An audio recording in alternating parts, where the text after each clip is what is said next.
यदि आपसे पूछा जाए कि भारत की सबसे प्रसिद्ध किताब कौन सी है, तो आप भगवद गीता का नाम लेंगे। दुनिया भर में आज जो सबसे ज़्यादा ट्रांसलेटेड बुक है वो भगवद गीता है। लेकिन किसी समय भगवद गीता को लोग जानते भी नहीं थे। महात्मा गांधी ने भगवद गीता को फेमस किया, तिलक ने फेमस किया, महर्षि अरविंद ने फेमस किया। मतलब आज़ादी के आंदोलन से शुरुआत हुई भगवद गीता के फेमस होने की।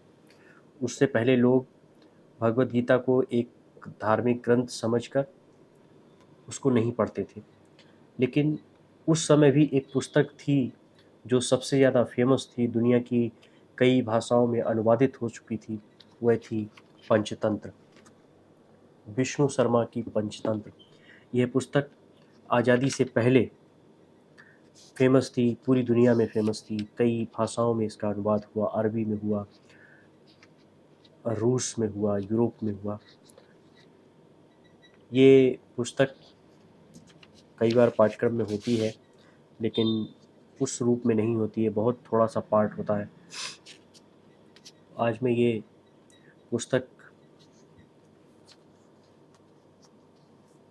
के साथ एक नई श्रृंखला शुरू कर रहा हूँ, जिसे आप मेरे फेसबुक पेज पर भी सुन सकते हैं और यूट्यूब पर भी आप सुन सकते हैं।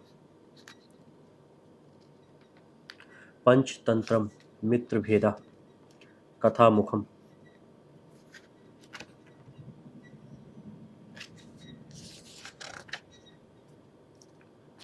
ब्रह्मा, शिव, स्कंद, विष्णु, वरुण, यम, अग्नि, इंद्र, कुबेर, चंद्रमा, सूर्य, सरस्वती, समुद्र, चारों युग, पर्वत, वायु, पृथ्वी, सर्प, सिद्ध, नदियाँ, अश्विनी कुमार, लक्ष्मी, दिति, देवता, चंडिका आदि देवियाँ, वेद, तीर्थ, यश, यज्ञ, शिव के समस्त गुण, अष्टवसु, महर्षिगण तथा नवग्रह सर्वदा सबकी रक्षा करें। मनु, बृहस्पति, शुक्र, व्यास, पराशर, चाणक्य, विद्वत वर्ग तथा राजनीति शास्त्र के प्रवर्तक अन्य जनों को मेरा प्रणाम। संपूर्ण राजनीति शास्त्रों के तत्वों का पर्यावलोचन करके तथा विश्व में प्रचलित परंपराओं एवं व्यवहारों का स्वयं अनुभव करने के पश्चात विष्णु शर्मा ने 5 भागों में विभक्त इस पंचतंत्र नाम के परम उपादेय राजनीति शास्त्र का प्रणयन किया।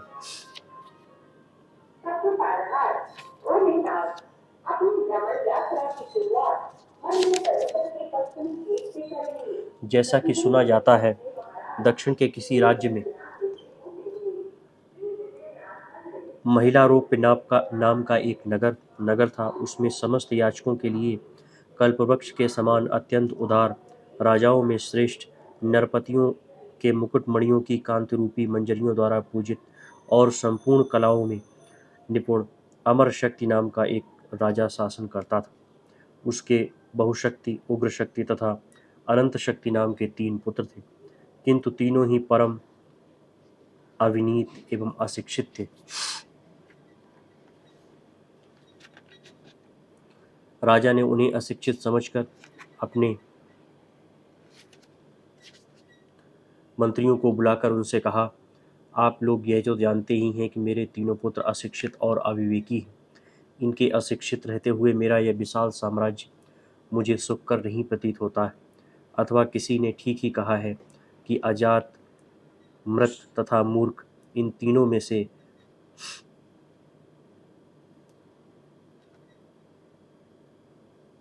अजात और मृत पुत्र अच्छे हैं, क्योंकि अजात एवं मृत पुत्रों से केवल अल्पकालिक ही कष्ट होता है, किंतु मूर्ख पुत्र जीवन पर्यंत कष्ट पहुंचाता है। मूर्ख पुत्र के पैदा होने से पूर्व ही गर्भ का गिर जाना अच्छा है। ऋतुकाल में स्त्री प्रसंग न करना उत्तम है।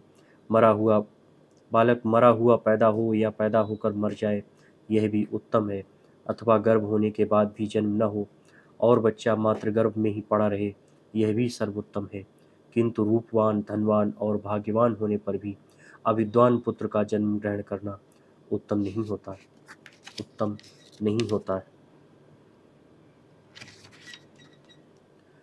वह गाय किस काम की है किस काम की कही जा सकती है जो न तो गर्भ ही धारण करती है और न दूध ही देती। वैसे ही उस पुत्र के जन्म ग्रहण से क्या लाभ है जो न तो विद्वान हुआ और न भक्तिमान ही हुआ। कुल में उत्पन्न होने वाला पुत्र मर जाए यह उत्तम है, किंतु मूर्ख पुत्र उत्पन्न हो यह अच्छा नहीं है, क्योंकि मूर्ख पुत्र के कारण पिता को विद्वानों की सभा में जारज पुत्र को उत्पन्न करने के समान ही लज्जित होना पड़ता है। गुणियों और विद्वानों की गणना के समय में जिस व्यक्ति का नाम आने पर खड़िया नहीं चलती है या संभ्रम पूर्वक कानी उंगली नहीं उठती है, उस व्यक्ति की माता भी यदि अपने को पुत्रवती कहती है तो बताओ बंध्या कौन सी स्त्री कही जाएगी। अतः जैसे भी इनकी बुद्धि का विकास हो उस प्रकार का कोई उपाय आप लोग करें। मेरी सभा में इस समय मेरे द्वारा प्रदत्त वृत्ति का उपभोग करने वाले विद्वानों में से 500 विद्वान उपस्थित हैं। आप सभी लोगों से मेरी प्रार्थना है कि मेरी अभिलाषाओं की पूर्ति जिस प्रकार भी हो सके उस प्रकार का उपाय आप लोग करें। राजा के उक्त वचन को सुनकर उन मंत्रियों में से एक ने कहा, देव, यह सुना जाता है कि व्याकरण का ज्ञान 12 वर्षों में होता है। इसके बाद मनु प्रवृत्ति विद्वानों के बनाए हुए धर्मशास्त्र, चाणक्य प्रवृत्ति विद्वानों के बनाए हुए अर्थशास्त्र तथा वात्स्यायन आदि महर्षियों के बनाए हुए कामशास्त्र अभी पढ़ने को शेष रह जाते। 12 वर्ष तक व्याकरण शास्त्र का अध्ययन करने के पश्चात इन धर्म, अर्थ और काम के प्रतिपादक शास्त्रों का भी ज्ञान कराना होगा। पुनः मनन आदि के द्वारा उनका सम्यक अवबोध होगा और तब कहीं इनकी बुद्धि का विकास हो सकता है। तदनंतर उन मंत्रियों में से सुमति नाम के एक मंत्री ने कहा, मनुष्य का यह जीवन अनिश्चित होता है और व्याकरण शास्त्र के ही ज्ञान में बहुत दिन लग जाएंगे।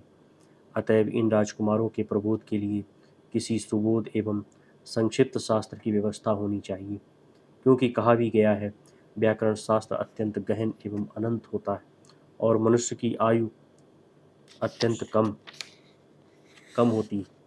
उसमें भी विभिन्न प्रकार के विघ्न उपस्थित होते रहते हैं।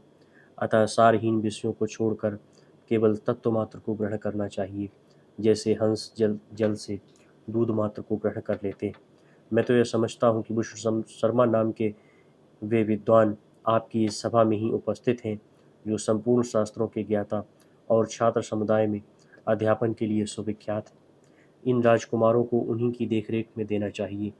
मुझे यह पूर्ण विश्वास है कि वे इन राजकुमारों को अति शीघ्र ही सुशिक्षित बना देंगे।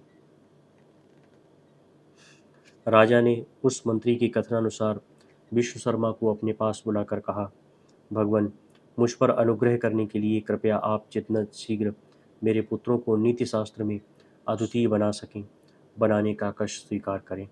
इससे नीति निपुण हो जाने के बाद मैं आपको 100 ग्रामों का अधिकार प्रदान करूंगा। राजा के उक्त वचन को सुनकर विष्णु शर्मा ने कहा, देव, मेरे यथार्थ कथन पर आप ध्यान दें। 100 ग्रामों का आधिपत्य प्राप्त करने पर भी मैं विद्या का विक्रय नहीं करूंगा। फिर भी यदि मैंने आपके पुत्रों को 6 मास के भीतर नीति शास्त्र में निपुण नहीं बना दिया तो मैं अपना नाम बदल दूंगा। मैं आपसे अधिक क्या कहूँ, किंतु मेरी यही सिंह घोषणा है, मैं अर्थ लोलुप नहीं हूँ। 80 वर्ष की अवस्था हो जाने के कारण मैं इंद्रिय सुखों से विरत हो चुका हूँ। मुझे इस समय अर्थ की आवश्यकता नहीं। केवल आपकी इच्छा पूर्ति के लिए मैं विद्या से अपना मनोरंजन करूँगा। आप आज की तिथि अंकित कर लें। आज से 6 माह के भीतर यदि मैंने आपके पुत्रों को नीति शास्त्र में अद्वितीय नहीं बना दिया तो आप मुझे मृत्युदंड देकर मेरी सदगति के मार्ग को अवरुद्ध कर सकते हैं, अथवा धर्मराज मुझे स्वर्ग का मार्ग भी न देखने देंगे। मंत्रियों सहित वह राजा ब्राह्मण की उस अत्यंत कठिन प्रतिज्ञा को सुनकर आश्चर्यचकित हो उठा और विनम्रतापूर्वक राजकुमारों को विष्णु शर्मा की सेवा में लगाकर निश्चिंत हो गया। विष्णु शर्मा ने उन राजकुमारों को सुबुद्ध बनाने के लिए मित्रभेद, मित्र संप्राप्ति, काकोलूकीय, लब्ध प्राणाश और अपरीक्षित कारक नामक नीति शास्त्र के 5 प्रकरणों को बनाकर उन्हें पढ़ाया और वे राजकुमार उन प्रकरणों को पढ़कर 6 मास के भीतर ही अप्रतिम विद्वान हो गए।